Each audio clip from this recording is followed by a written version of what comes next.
Cricket chronicles में चंद्रेश में आप सबका स्वागत है। आगे बढ़ने से पहले आप सबसे दरख्वास्त है, चैनल को लाइक कीजिए, शेयर कीजिए, सब्सक्राइब कीजिए और साथ ही साथ नोटिफिकेशन की घंटी बजाइए। हाइप का बटन इस्तेमाल कीजिए वीडियो के नीचे, सुपर चैट के जरिए सवाल पूछिए और यूपीआई आईडी के जरिए चैनल को सपोर्ट कीजिए।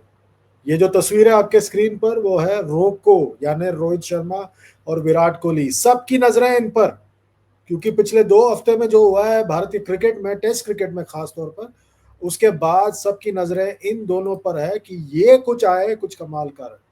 मुझे एक ही गाना याद आ रहा है, ओ पालनहारे निर्गुण तुमरे बिन हमरा कौन है यहाँ।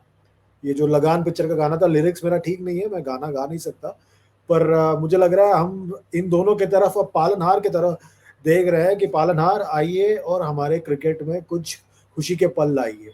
आप अगर लॉजिकली देखें, आप ऑस्ट्रेलिया में वनडे सीरीज आ रहे, तो इसके आखिरी मैच में रोको ने रन बनाया, रो ने तो दूसरे मैच में भी रन बनाया, और फिर वनडे सीरीज T20 सीरीज अब जीते। फिर दोनों टेस्ट मैच में जो बेड़ा गर्क हुआ था, जो बंटाधार बैठा था आपका साउथ अफ्रीका के खिलाफ, उसके बाद तो ऐसा लग रहा था कि इन दोनों के ऊपर है, वो पालनहार आइए और बचाइए हमें, वही हमें आप ही हमें बचा सकते। इसलिए को देखने के लिए सब लोग जमा हुए थे रांची में पहले मुकाबले से पहले नेट सेशन में, और रो भी पहुंचे। रो ने भी बहुत मेहनत किया वहां पर, पसीना बहाया।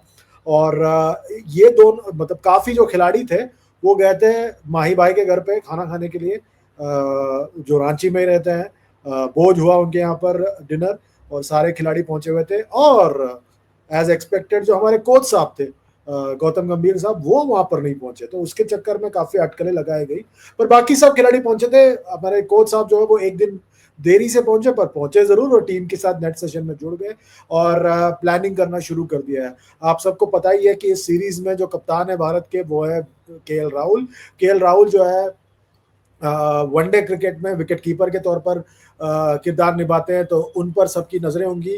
क्योंकि आपको पता ही है कि हमारे जो रेगुलर कप्तान है, जो अभी हाल ही में बने हैं वनडे क्रिकेट में, शुभमन गिल, वो चोटिल है, और वो वनडे सीरीज से बाहर हो गए हैं।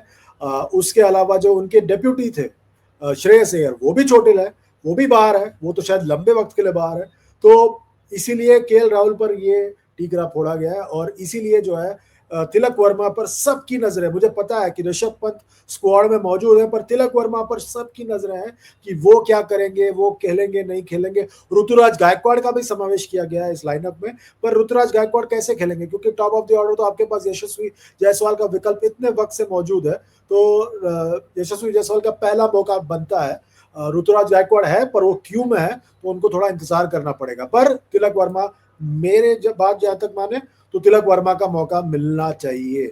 और ये है शेड्यूल इस सीरीज के लिए। 3 मैच की श्रृंखला है आजकल, वनडे सीरीज से 3 मैचेस के होते हैं। पहला मैच रविवार को 30 नवंबर को रांची में होगा, दूसरा मैच रायपुर में होगा 3 दिसंबर, और आखिरी मैच जो है 6 दिसंबर को विशाखापट्टनम में होगा। तो ये है जो सिलसिला है इस सीरीज का, जो आने वाले दिनों में देखने मिलेगा। 3 मैच की श्रृंखला है, और मुझे लगता है कि ये आइडियल अपॉर्चुनिटी है भारत के लिए कि वो अपने जो हाल फिलहाल में जो आपके साथ जो मतलब हुआ है टेस्ट क्रिकेट में, कोई भी जीत घर पे टेस्ट सीरीज के हार का मलाल पूरा नहीं कर सकता। बॉटम लाइन, जीत सिर्फ एक मलम के तौर पर काम आ सकता है, पर टेस्ट क्रिकेट में हार सबसे बुरा हार है। और मैं आपको फिर एक बार कहता हूं, बायलैटरल व्हाइट बॉल क्रिकेट का कोई मतलब नहीं है, चाहे वो वनडे हो या T20 हो। बायलैटरल टेस्ट क्रिकेट का हमेशा मतलब है, क्योंकि टेस्ट क्रिकेट ही असली क्रिकेट है। ये आप माने या ना माने, टेस्ट क्रिकेट है तो हम सब हैं, टेस्ट क्रिकेट नहीं है तो कोई भी नहीं है। तो इसीलिए ये सीरीज इसलिए महत्वपूर्ण है, क्योंकि भारत को एक खोई हुई साख को वापस लाना है, खोई हुई मान को थोड़ा बहुत पाना है, वो जो टेस्ट सीरीज आ रहा है। इसीलिए आप जो है अपने सीनियर बल्लेबाज यानी रोको के तरफ देख रहे हो कि भाई साहब आप आइए और हमारे इस सीरीज में थोड़ी साख बढ़ाइए और हमें जीत दिलाइए और हमें थोड़ी बहुत राहत दीजिए। और इनके आने से कितना फर्क पड़ा है देखिए, रोको की वजह से, क्योंकि सारा जो फोकस है वो टेस्ट सीरीज के यहां से रोको पर चला गया। क्योंकि हम सोच रहे हैं कि ये पालनहार है, जैसे मैंने कहा आपसे, रोको नहीं, ये पालनहार है। रोको आएंगे और हम सबको बचाएंगे और हमारी साख बचाएंगे। इसलिए जब मैं पहले वनडे के लिए 11 बनाने में लगा हुआ था, तो ये है मेरा 11 जो मैंने पहले वनडे के लिए बनाया है। इसमें मैंने रोहित शर्मा और यशस्वी जायसवाल से ओपन कराया है। विराट कोहली नंबर 3 पर, नंबर 4 पर मैंने तिलक वर्मा को लिया है क्योंकि वो थोड़ी बहुत ऑफ स्पिन डाल सकते हैं। ऋषभ पंत का टेम्पटेशन है, ऋतुराज गायकवाड़ का टेम्पटेशन है, मैं फिर भी तिलक वर्मा के साथ जाऊंगा। केएल राहुल को मैंने कप्तान और विकेट कीपर के तौर पर रखा है।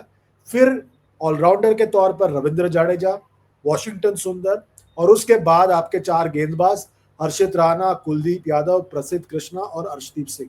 मैं 3 तेज गेंदबाजों के साथ जाऊंगा, रेगुलर तेज गेंदबाजों के साथ, प्लस आपके पास 3 स्पिनर हैं, जडेजा, वॉशिंगटन सुंदर, कुलदीप यादव, 6 गेंदबाज हैं। आई थिंक ये आइडियल लाइनअप है। प्लस आपके पास तिलक वर्मा का भी विकल्प है, और अगर चाहे तो आप यशस्वी जायसवाल से भी थोड़ी बहुत लेग स्पिन डाल सकते हैं। तो मुझे लग रहा है कि ये आइडियल 11 है पहले मैच के लिए।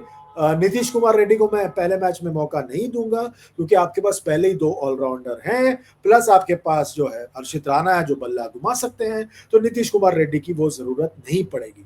और मुझे लगता है ये परफेक्ट कॉम्बिनेशन होगा इस सीरीज के लिए, क्योंकि देखिए हर मुकाबले में मुझे लग रहा है इस वनडे सीरीज में जो 3 मैच की श्रृंखला है, हर मुकाबले में 300 से ज्यादा रन बन सकते हैं, क्योंकि वनडे क्रिकेट में भारत में 300 से ज्यादा रन बनना कोई अधिशोक्ति नहीं है। अगर कोई अच्छी गेंदबाजी स्पेल हुई तो बात अलग है, पर मुझे लगता है कि ये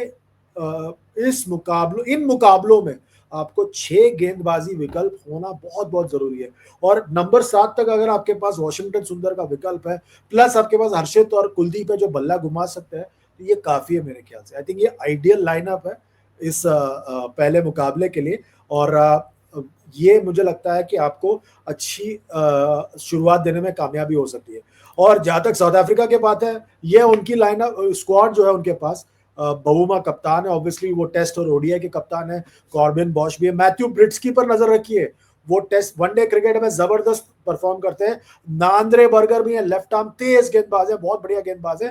क्विंटन डिकॉक वापस एक बार आपको दिख रहे हैं, वो अंतरराष्ट्रीय रिटायरमेंट लिया था उन्होंने, वापस आ रहे। टोनी डिजोर्सी ने आपको हाल में बहुत परेशान किया। केशव महाराज भी है, मार्को यानसन है जिन्होंने बहुत परेशान किया, एडन मार्करम बहुत रन बना सकते हैं, ऑफ स्पिन भी अच्छा करते हैं, लुंगी एनगिडी होंगे, रायन रिकल्टन और प्रेनेलन सुब्रायन, ये भी बहुत अच्छे स्पिनर है। अच्छी बात यह है कि मुत्तुसामी और साइमन हार्मर दोनों नहीं मौजूद है। बहुत खुश हूं मैं, इन दोनों ने बहुत परेशान किया गुवाहाटी में पिछले हफ्ते, तो आई थिंक दैट इन दोनों के ना होने से काफी फर्क पड़ेगा। पर ओवरऑल अगर आप देखें, मेरी बात माने, तो मुझे लग रहा है कि भारत को अगर इस सीरीज में अच्छी शुरुआत करनी है, ठोस शुरुआत करनी है, तो इस 11 के साथ आपको जाना चाहिए। ऑब्वियसली सबकी नजरें होंगी रोको पर। मुझे लग रहा है कि जिस तरह से गौतम गंभीर इस टीम को साथ में लेकर चलेंगे, वो बहुत गौरतलब होगा। क्योंकि पहले ही आपके जो बॉलिंग कोच है मॉर्ने मॉर्कल ने मैच से 2 दिन पहले आके कह दिया था कि रोको खेल सकते हैं 2027 का वर्ल्ड कप, और काफी चीजें उन्होंने आके कही। यार मुझे लगता है कभी कभी ना मॉर्ने मॉर्कल और रायन टेंडसकट मिसफिट है सेटअप में, क्योंकि दोनों जो है दोनों सच आके बोल देते हैं, वो हमेशा सच आके बोलते हैं, और मुझे लगता है वो उससे काफी फर्क पड़ता है। तो मैं उम्मीद करता हूँ कि आने वाले दिनों में कुछ कमाल हो सके और इस सीरीज में भारत वापसी कर सके। उम्मीद करते हैं कि ये शुरुआत ठोस हो, और सबकी नजरें होंगी इस जोड़ी पर, रोको पर। आपकी नजर किस पर होगी बताइए, वीडियो के नीचे कमेंट करके बताइए। मुझे लग रहा है भारत फेवरेट स्टार्ट करता है, आपको क्या लगता है? सुपर चैट का इस्तेमाल कीजिए, हाइप का बटन दबाइए, यूपीआई के जरिए चैनल को सपोर्ट कीजिए, और लाइक शेयर सब्सक्राइब करना बिल्कुल ना भूलें। Goodbye, God bless.